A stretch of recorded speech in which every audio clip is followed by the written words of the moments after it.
Mary up, and I put her on the changing table. That their child was fine. She was prevented from caring for her child. Her face was like very, very slim, like her cheeks almost looked sunken. A judge ruled there is enough evidence to put a Cedar Springs couple on trial. It is life without parole. For child abuse, first degree, and felony murder in their daughter's death. A mother from Michigan was found guilty of killing her newborn daughter last month and will spend the rest of her life in prison. That is a charge called homicide felony murder. It is life without parole. Tashiana Fusari was given a life term without the chance of release by Kent County Judge Paul J. Denifil for killing Mary Welch, the defendant's 10-month-old daughter. 8 people from Kent County, Ohio, found Fusari guilty of first-degree murder and first-degree child abuse. Fusari was also given a 15 to 30-year term by Judge Denifil for child abuse. A penalty of up to life imprisonment or any term of years less than life. That term will run at the same time as the life sentence. The person who was charged also had to pay all the court charges and fines. During the hearing, Fusari's lawyer, Daniel Nunzio, told the judge that he and his client were going to appeal the case as soon as possible. Fusari allegedly didn't say anything during the hearing. This video shows Fusari and her husband, Seth Welch's reaction after they were first charged. It has been seen over 11 million times. Fusari cried as Welch learned that he would spend the rest of his life in prison without the chance to get out. Mary was their 3rd child together. Fusari was in jail when their 4th child was born. In January 2020, Seth Welch was also found guilty of murder and child abuse in the death of Mary and given a life sentence without the chance of release. First-degree child abuse as charged. Fusari, who was born and raised in New York, first pleaded not guilty to second-degree murder and second-degree child abuse charges, but the court let her change her mind and let the jury decide her fate. A county medical inspector did an autopsy and found that Mary died because she was malnourished and dehydrated. Police said the baby hadn't been fed in days and had only gained 1 pound in the 10 months since she was born. Mary weighed just 8 pounds at the time of her death. Fusari said in her criminal trial that her husband had abused her for years.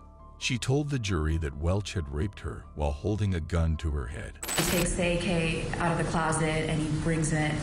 He tells me to get on my knees and he puts the gun to my head. A story from Grand Rapids NBC station, Wood TV said she said, "He takes the AK out of the closet, tells me to get on my knees, and he puts the gun to my head.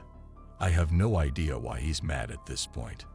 I am at a loss for explanation as to why he became so enraged this time as to place a gun to my head." Fusari said that Welch also tried to cast a spell on her while she was pregnant with their 4th and youngest child. Reading verses from the Bible as he was... She said, "He was reading Bible verses while slamming me over and over in the shoulder blades with his open palm and saying things like, 'Demon, get away.'" Fusari said that Welch's abuse made it impossible for her to protect her child in the final sense. To recall specifically a case to this degree of severity. Despite the fact that the autopsy showed that she had not had any food for days, she also said over and over that she fed and nursed Mary. I know that I fed her and nursed her. On August 2, 2018, Welch called 911 to say that he had found Mary dead in her cot.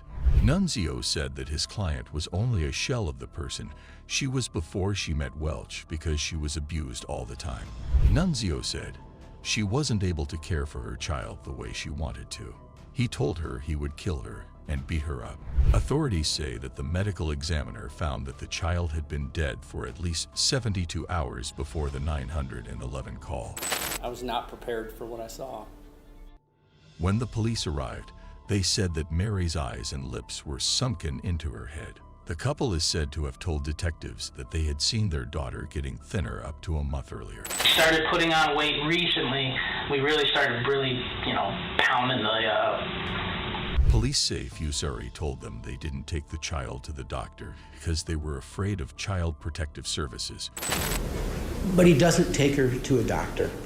Didn't trust medical services and felt it was religiously wrong to do so. The call CPS, when I said I was, that baby would have still been alive and she could have had a chance. Everybody want to know, yes, I did kill her! A lady from Detroit was sentenced to life in prison without the possibility of parole for the murder of 2 of her 4 children and the subsequent practice of placing their remains in the freezer.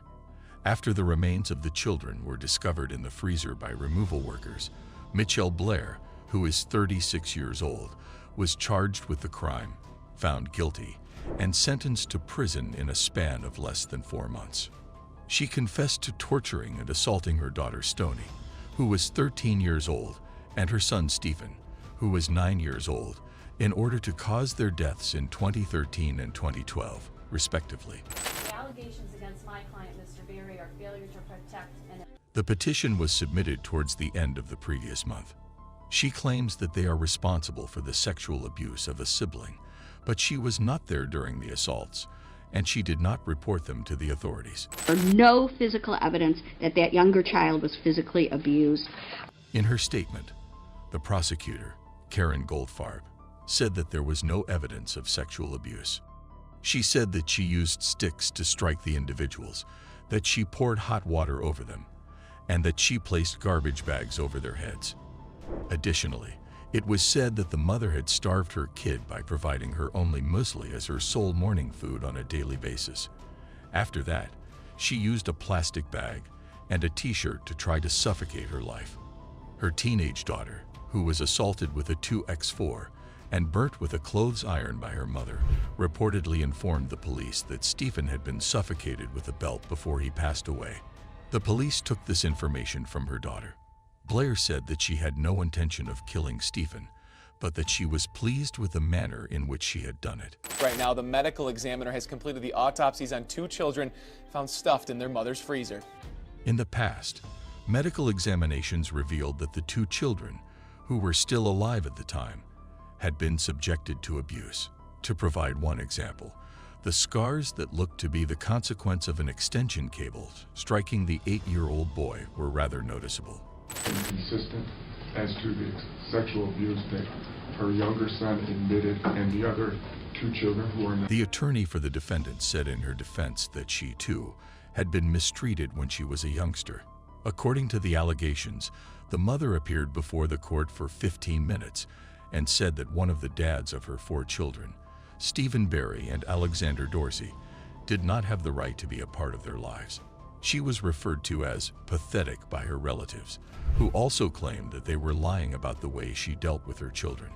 She also said that the father was often intoxicated whenever he was invited to see his children.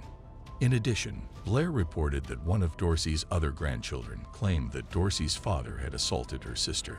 In addition, the mother responded to the attorney by yelling, "How dare you say that didn't happen to my child?" Since her other child had not been subjected to any kind of abuse. Disgust me, the Dorsey family disgusts me, because how dare you say that didn't happen to my son? I was not able to see you there. As evidence, she cited the fact that her son had said in an interview that he had been subjected to abuse.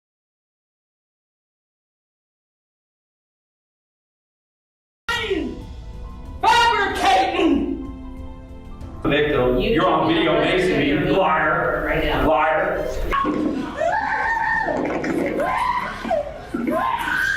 Ronnie O'Neill was given a life term for murder by a Hillsborough County judge. Have you removed from this courtroom? I can sentence you without you being present. Yes, ma'am. You don't conduct I yourself. understand, Your Honor. Thank you. Who said it was the worst case she had ever seen. O'Neill was given an official term for killing his girlfriend, Kenyatta Barron, and their daughter, Ron Nivea, in a cruel way on March 28, 2018. O'Neill has been given 3 straight life sentences, plus an extra 60 years. A jury said that O'Neill should spend the rest of his life in jail without the chance of release. He's gonna be so miserable behind those bars till he's gonna wish he was dead. During the sentence, Barron and Ron Nivea's families were able to say something. His mother said, "I sat in court and watched him make fun of the court. My daughter should be here now.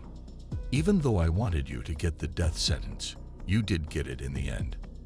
During his sentence, O'Neill also had a chance to talk to the families of the victims. He said no one loves Barron or his kids more than he does, but he also said he doesn't feel bad about what he did. O'Neal defended himself for most of the trial. He even asked his son about the time he tried to kill him by setting him on fire. Like had his foot on top. I was laying my stomach in, his foot on top of me, and he was holding me down. The jury deliberated for 4.5 hours before they decided that O'Neal was guilty of all charges.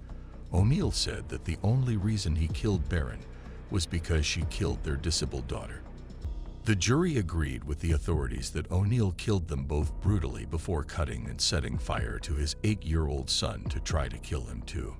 Judge Michelle Sisko of Hillsborough County told O'Neal that the evidence she saw in the hearing would follow her around forever. "This is the worst case I've ever seen, as far as the facts go," she stated. I am not sorry. When the punishment part of the trial came around, O'Neal asked for a defense lawyer, but it was too late to make a good case. Because O'Neal was able to defend himself in court, there are many things that could be reasons for an appeal. Step out of the hallway. After 4 hours of discussion, the jury decided that the man who killed 2 Northern California cops and regularly came into the country illegally should be put to death. The jury members left the room with some tears in their eyes. An American resident named Louis Bracamontes was found guilty of killing Sacramento County Sheriff's Deputy Danny Oliver and Placer County Sheriff's Detective Michael Davis Jr. in 2014. He was also found guilty of other crimes, such as attempted murder, carjacking, weapons violations, and more. During his hearing, Bracamontes used bad language a lot, admitted to killing the police officers, and promised to kill more. I will break up soon, and I will kill more. When he was taken out of the courtroom in the middle of his rant, he looked at the families of the people who had died. This made his lawyers ask again for him to be able to plead not guilty by reason of insanity. As the judge read the decision, Bracamontes smiled. At least one of those rounds struck Deputy Oliver in the forehead, which caused his death. The Sacramento Bee says that Sacramento Superior Court Judge Steve White will give an official sentence. The Bee reported that Bracamontes smiled and clapped his hands in silence as the jury's sentence decision was read. "He's a coward," Oliver's sister, Phyllis Sylvia, said. During the hearing, he was kicked out of the courtroom several times for using bad language. After being found guilty, Bracamontes said he would kill more cops soon. Why? Why did you do it? Why? A boy who killed 3 students and hurt 3 others was given a life term without the possibility of release. He was seen wearing a t-shirt that said "killer" across it and making rude gestures. The 18-year-old T.G. Lane pleaded guilty last month, 1 year after the attack at Chardon High School, which is about 25 miles east of Cleveland, on February 27, 2012. Lane looked at the court with a smirk on his face as the families of the people who were killed spoke. Daniel Parmerter's mother called Lane a vile coward and a pathetic excuse for a human being, and she wished him a slow, painful death. Another thing Dina Parmerter said was that the crimes have given her headaches and made her family sick. I hate you for the pain you've caused, Nick. You chased him down the hall and fired the last bullet that paralyzed him. Why? Why did you do it? Holly Walchak told the shooter how much she hated him. Her 18-year-old son, Nick Walchak, was shot 4 times and can't move. Before the case went to adult court last year, a judge in youth court said Lane was mentally fit to stand trial, even though there was proof that he has psychosis, dreams, and fantasies. He told investigators that he had shot someone but didn't know why. Yeah, you're pleading guilty. You want to plead guilty to the 3 aggravated murder charges with the... When Geauga County Common Pleas Court Judge David Furry sentenced Lane, he said that Lane had shown no humanity, no regret, and knew he was wrong. Furry called the shootings in the cafeteria of Chardon High School, where students were waiting before school, a merciless rampage. He also said, "We haven't been given a clear motive or even a murky one." Police say Lane brought a .22 caliber gun and a knife to school and shot 10 times at a group of kids in the cafeteria. 5 people were killed: Daniel Parmenter, Demetrius Hulin, Russell King Jr., and Demetrius Hulin. He was 16. Lane was at Chardon, waiting for a bus to take him to an alternative school for kids who haven't done well in regular schools. He was charged with 3 counts of aggravated murder, and each term will run after the other. Last month, he also admitted guilt to 2 counts of attempted severe murder and 1 count of felonious attack. Very difficult statement to hear and to see its effect on the family. The judge heard from Lane's lawyer, Ian Friedman, who said that Lane did not want his defense team to give any witnesses, comments, or other proof that would lower his punishment. Lane wasn't put to death because he was only 17 years old when he did the acts. The young man came to court wearing a button-down shirt, but he removed it to reveal a white t-shirt with the word killer handwritten on it in pen. The prosecutor said the shirt looked a lot like one Lane wore when he was killing people. Later, though, the judge said in a statement that he didn't know what Lane had written on the shirt in thin black ink. Saying to pull the trigger that killed your son, masturbates to memory. According to Furry, if the court had seen the shirt, it would have immediately halted the proceedings, called a break, and instructed the defendant to put on appropriate attire. When Lane wore his killer shirt, he turned in his chair and spoke out of the blue, surprising even his lawyer. He pointed to the gallery, where his family and the families of the teens who were killed were sitting.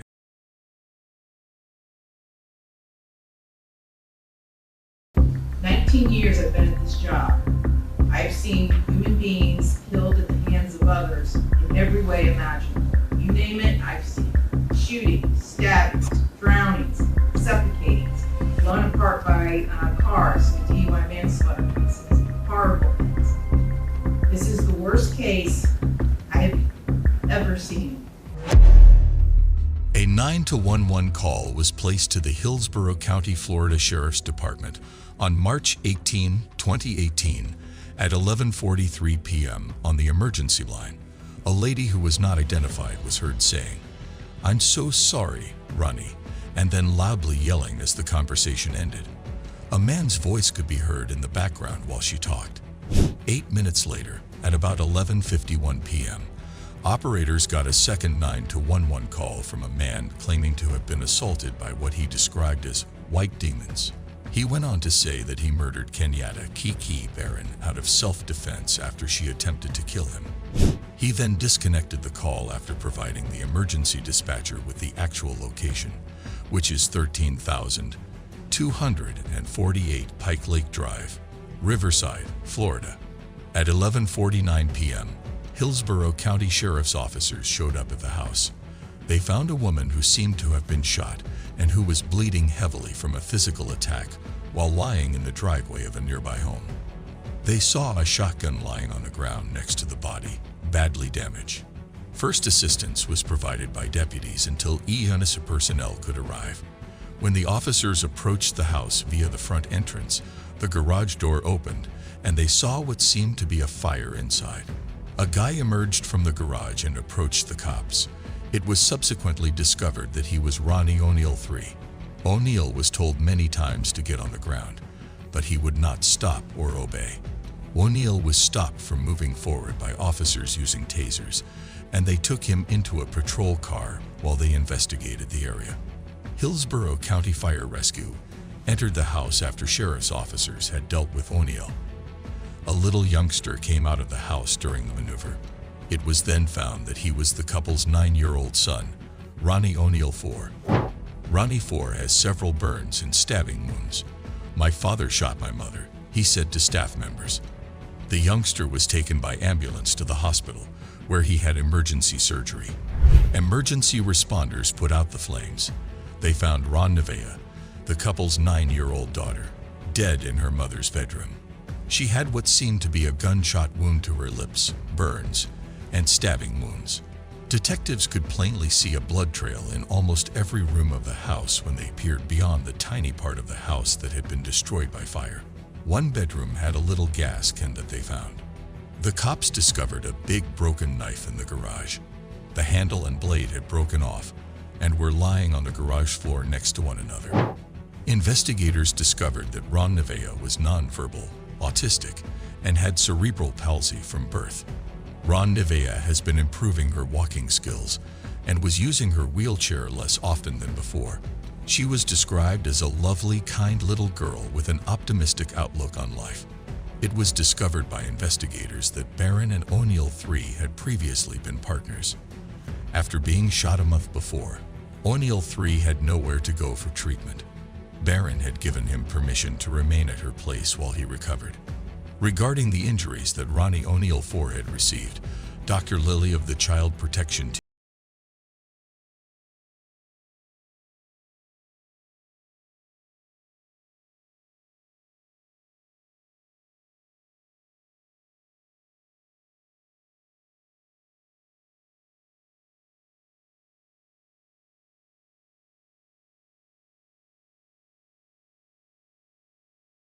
and neck, and one gunshot wound to her right shoulder, according to the medical examiner's findings.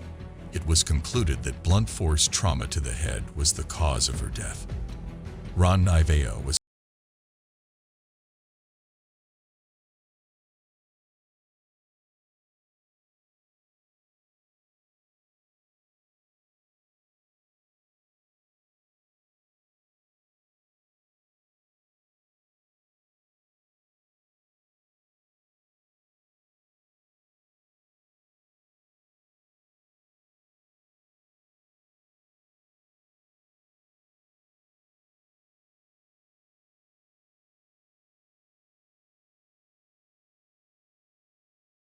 Despite Judge Michelle Sisko's repeated recommendations that Ronnie O'Neill III seek legal representation, O'Neill III represented himself throughout the trial. O'Neill's theatrical rendition was so over the top that the court warned him to maintain a professional demeanor during the trial. Using a remote circuit camera, Ronnie O'Neill IV testified against his father in court, detailing the circumstances behind the murders of his mother, sister, and himself. The little kid had to face cross-examination from his assailant as his father, O'Neill IV, was defending himself. O'Neill IV shot Barron in the shoulder while brandishing a shotgun. She dashed inside Ron's bedroom so she could hide in the closet. Dad and little Ronnie went into the bedroom. Barron fled the bedroom as the parents resumed their violent argument. She went outdoors, and O'Neill III caught up with her in the neighbor's driveway. He gave her one shot from the shotgun.